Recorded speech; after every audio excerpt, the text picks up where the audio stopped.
Salut chers fidèles abonnés de cette chaîne, j'espère que vous allez tous bien. Alors dans cette vidéo, nous allons parler des grands changements qui arrivent sur Binance. Oui, nous allons analyser une situation et aussi dans notre écosystème des crypto-monnaies. Alors donc si tu n'es pas encore un fidèle abonné, prends l'agréable plaisir de t'abonner et mieux encore d'activer la cloche de notification pour ne rater aucune de nos prochaines vidéos que nous ferons comme celle-ci. Nous allons parler de Binance, nous allons parler du Canada, nous allons parler de l'Europe, nous allons parler de bien d'autres choses. Alors donc, comme vous le savez, sur cette chaîne, nous parlons de crypto-monnaie, blockchain, investissement et nous nous proposons notre formation qui se trouve en description de la vidéo. Comme toujours, nous allons parler de la situation actuelle du marché. Mes frères et sœurs, l'heure est grave ou bien l'heure est grave. Nous sommes en train de voir ce que nous sommes en train de voir. Nous voyons que les crypto-monnaies en ce sens-là sont en train d'aller vers le bas. Et en ce sens-là, les gens se posent assez de questions. Les gens se posent assez de questions. C'est pourquoi on vous dira ce matin, dans notre affiche de ce matin, on vous dira ceci. La crypto-monnaie n'est pas une religion. Certaines personnes pensent que les crypto-monnaies, c'est une religion. C'est une religion où les gens se font des milliers de dollars. Non, ce n'est pas une religion. Les crypto-monnaies, c'est un écosystème, les gars, qui est soutenu par la blockchain. Ceux qui pensent que c'est une religion, c'est un secte, je ne sais quoi, s'il vous plaît, ce n'est pas une religion. Et aussi, voilà un autre sens sur la religion dont nous parle ce test-là. Les crypto-monnaies ne sont pas une religion parce que certains pensent que non, j'ai la foi, je vais aller prier et ça va monter ou ça va descendre. Les gars, c'est pas ça. Les crypto-monnaies, ce n'est pas une religion, ce n'est pas une affaire de j'ai la foi, ce n'est pas une affaire des sentiments. Non, les gars, les crypto-monnaies là, c'est une affaire de finance. C'est une affaire d'investisseurs. D'accord? Donc, ce n'est pas une affaire de foi en Allah, en Bouddha, en je ne sais quoi, en Dieu ou en Jésus. Non, ce n'est pas ça. S'il vous plaît. S'il vous plaît. Donc, apprenons à faire la distinction entre les deux choses. Nous sommes dans le business. D'accord? Ce n'est pas une religion ni quoi que ce soit. S'il vous plaît. Donc, faites très attention. Ceux qui vont aller prier que non, la crypto n'a qu'à monter et d'un rien, la crypto monte. Les gars, c'est pas comme ça. C'est pas comme ça, s'il vous plaît. Donc, restons focalisés sur la technologie que nous apporte cet écosystème de la blockchain et des crypto-monnaies. Donc, dans ce sens, nous sommes en train de voir le Bitcoin à 28 800 $, tantôt 28 700. Bon, d'autres disent ça peut arriver à 27 000. Tout est possible, comme vous le voyez, parce que le Bitcoin a quitté 30 200 pour 28 000. Oui, 30 200 pour 28 000. Donc, elle peut faire l'effet contraire, vice-versa. Donc, préparez-vous à tout type de possibilités.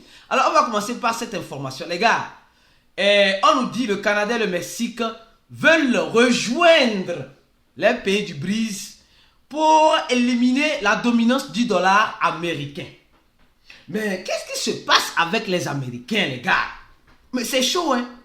Le Canada, c'est un allié direct des Américains. Mexique aussi, mais ça m'étonne que, bon, aujourd'hui, eux-mêmes, ils ont décidé, bon, ils veulent rejoindre le BRICS. Pourquoi?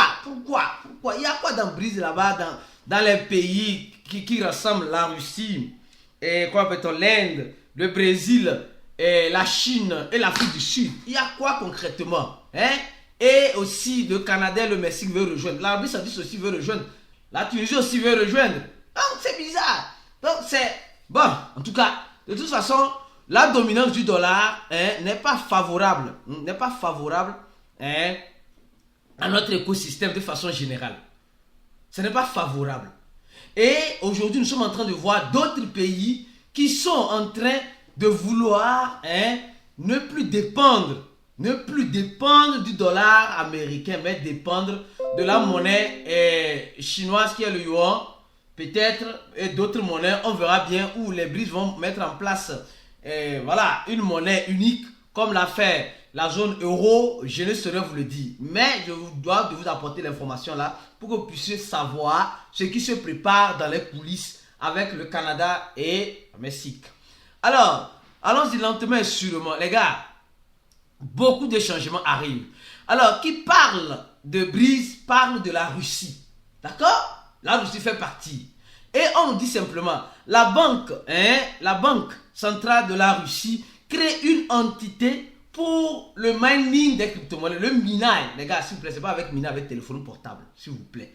Le minage avec des machines puissantes. Donc, il crée une entité, la banque de la Russie crée une entité pour cela et aussi une entité pour la liquidation sur le marché international. Donc, ça veut dire que quand on mine, on gagne des crypto-monnaies. Et ces crypto-monnaies que cette entité va gagner, elle va faire des transactions sur le plan international. Donc, c'est un plan que la banque, la banque centrale de la Russie a en ce sens-là. Miner plus et prendre le Bitcoin comme monnaie légale sur cette transaction de façon internationale. Parce que nous savons que les Américains ont coupé les banques russes dans leur système SWIFT, qui est un système centralisé. Alors, les Russes ont trouvé un autre moyen de pouvoir contourner le système en utilisant les crypto-monnaies. Donc, en ce sens-là, à qui profite c'est pas ces sanctions-là. À qui profite ces sanctions-là? Ça profite plus à la Russie, parce que moi je pense, parce qu'elle va adopter de nouvelles technologies pour avancer lentement et sûrement. Alors, donc, quand quelqu'un ne veut pas, quand quelqu'un laisse, quelqu'un prend. Ou bien, c'est ça l'affaire que nous sommes en train de voir. Alors, deuxième chose, rapidement, cette information. Oui, celle-ci. Encore les Américains. Non, franchement. On dit le Trésor américain sanctionne des adresses de Bitcoin liées à des entreprises chinoises. Oui. Donc ça veut dire que le gouvernement américain se voit tout permis. Non, c'est eux. Après eux, il n'y a plus personne. Donc, le monde se résume aux Américains. Je vous explique. Non, mais franchement, c'est énervant.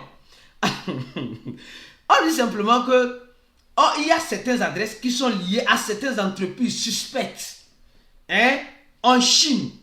À certaines entreprises suspectes en Chine. Donc, ces adresses-là vont recevoir des sanctions. Des sanctions de la part du Trésor américain. Donc, on nous donne le nom de cette adresse-là, sanctionnée récemment, par les trésors nord-américains, pas les Américains, d'accord? Alors, et on nous dit, franchement, c'est incroyable, mais c'est vrai. Donc, ils retracent que ils ont sanctionné cette adresse-là. Donc, tous ceux qui se retrouvent sur cette adresse-là, eux, ils ont sanctionné. Ils veulent dire simplement qu'ils maîtrisent, ils contrôlent même les crypto-monnaies, ou quoi? Donc, si toi, par un pur hasard, tu ne sais pas, tu reçois les fonds d'une adresse qui reçoit des sanctions, donc on va te mettre aussi dans le lot. Parce que tu as reçu, comme nous montre ce schéma-là. Franchement, je pense que la décentralisation est en train de perdre franchement cet aspect-là face à la centralisation qui veut contrôler la décentralisation. On vit dans quel monde? Dites-moi, on vit dans quel monde, mes frères et sœurs? On vit dans quel monde? Alors, je continue ma vidéo lentement et sûrement. Donc, je vais vous apporter cette information pour que vous puissiez être informés de ce que le gouvernement américain, le Trésor américain, est en train de faire. Est en train de vouloir se préparer pour des sanctions. Oh, Joe, ça va s'en sortir. On est déjà dedans bien. On va faire comment? Bon, alors, maintenant, je vais lentement et sûrement bien.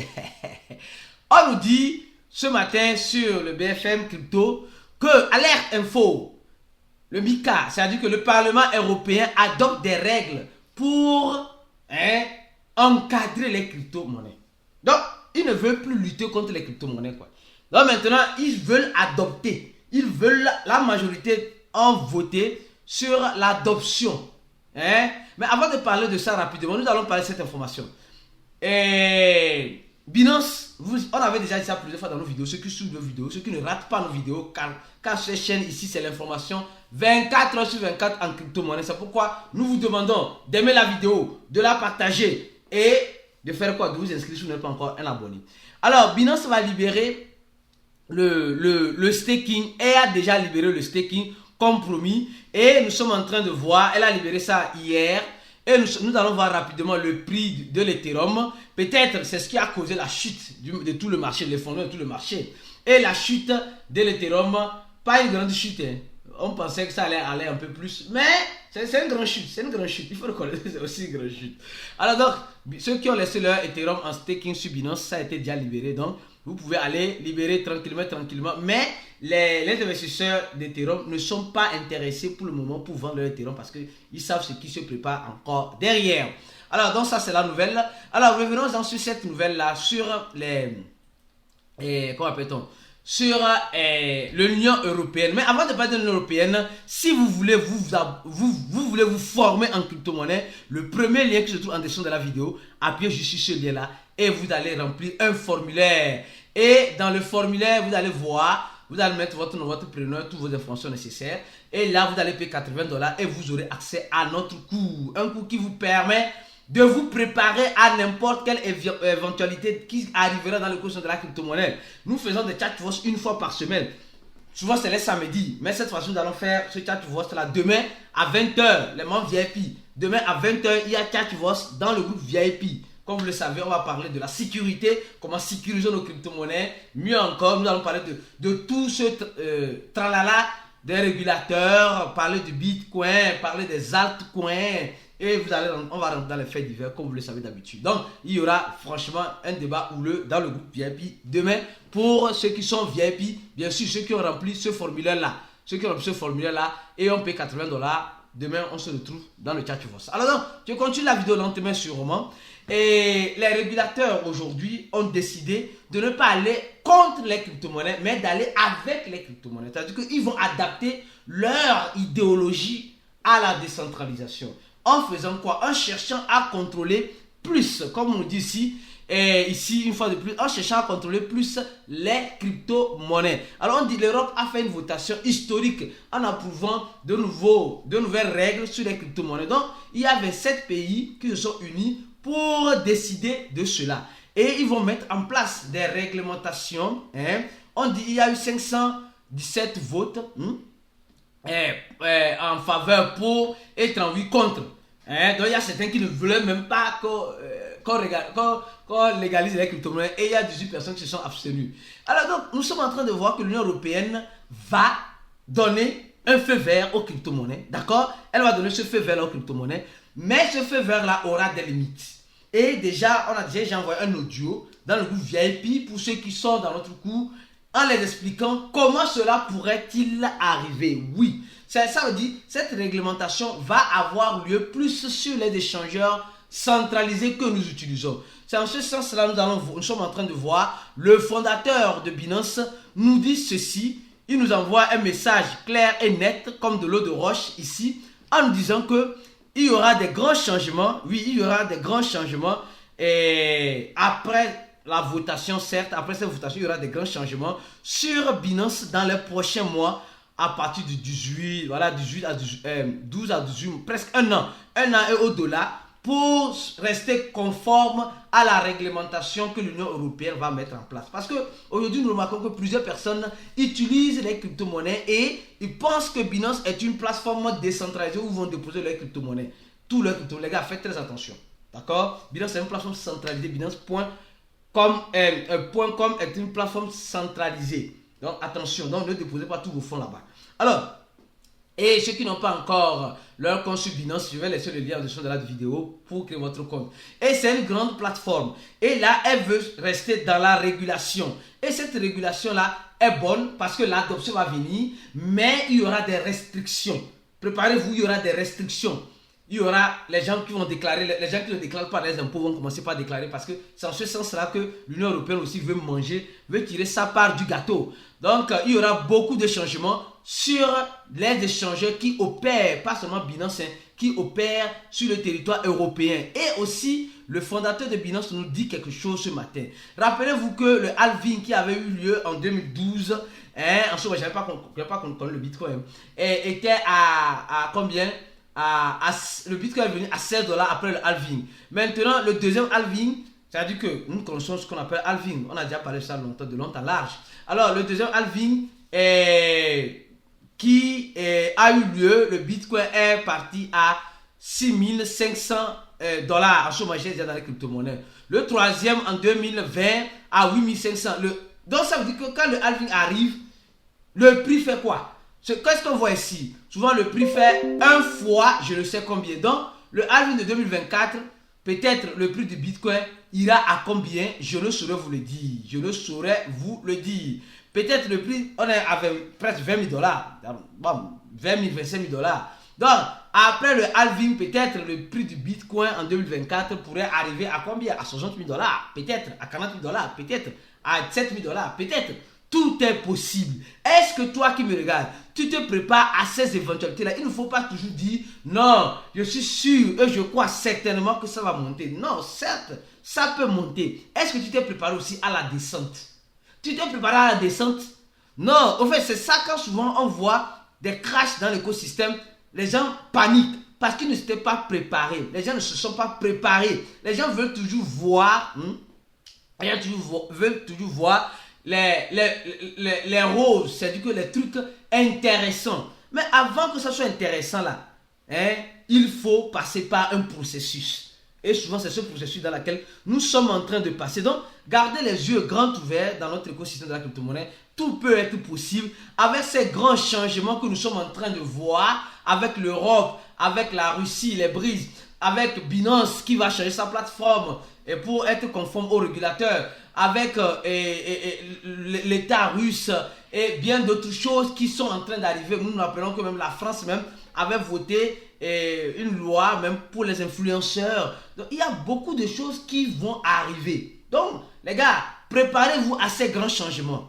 Préparez-vous à ces grands changements. Ceux qui sont dans notre groupe VIP, on va commencer par parler de ces grands changements, comment se préparer, comment faire face à ce qui pourrait arriver, et etc. Parce que je suis en train de voir l'expérience du Brésil. Je crois bien que parce qu'ici, on est déjà dans cette régulation des crypto-monnaies. Donc, ce n'est pas chose nouveau, en tout cas pour moi, qui me retrouve ici. Donc, peut-être pour certaines personnes, ça sera nouveau. Comment ça pourra se passer? Nous allons parler de plus de cela dans notre chat voice pour ceux qui auront rempli ce formulaire payant $80.